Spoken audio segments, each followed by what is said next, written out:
Dalam rapat pleno rekapitulasi suara di Kabupaten Buleleng, Bawaslu Kabupaten Buleleng menyampaikan adanya kesalahan menginput data pemilih khusus dan data pemilih tambahan yang dilakukan oleh sejumlah PPK. Rapat pleno rekapitulasi suara di tingkat Kabupaten Buleleng mulai digelar oleh KPU Buleleng. Rekapitulasi suara ini digelar secara maraton oleh KPU di 9 kecamatan yang ada di Kabupaten Buleleng. Pada saat proses rekap tersebut, Bawaslu Kabupaten Buleleng serta Bawaslu Provinsi Bali menyampaikan adanya kesalahan penginputan data pemilih tambahan serta data pemilih khusus yang dilakukan sejumlah PPK.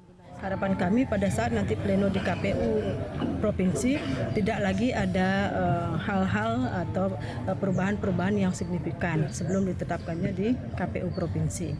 Nah, terkait dengan kegiatan sekarang ini kami juga menyampaikan kepada KPU Kabupaten Buleleng melalui Bawaslu Kabupaten Buleleng juga agar bagaimana benar-benar cermat dalam menginput data-data yang terkait dengan perolehan suara dari pasangan calon maupun peserta pemilu itu sendiri.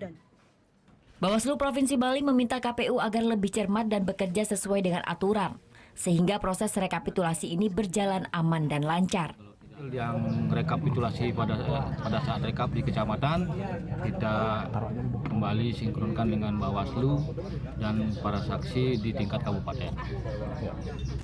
Jadi seperti itu, dan untuk saat ini baru selesai di Kecamatan Grogak. Kita tidak bisa menargetkan karena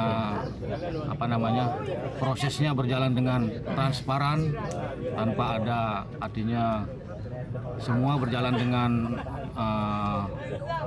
sesuai dengan hasil tahapan rekapitulasi di kecamatan. Usai melakukan rekapitulasi, seluruh hasil akan langsung dikirim ke KPU Provinsi Bali untuk segera dilakukan rekapitulasi tingkat provinsi.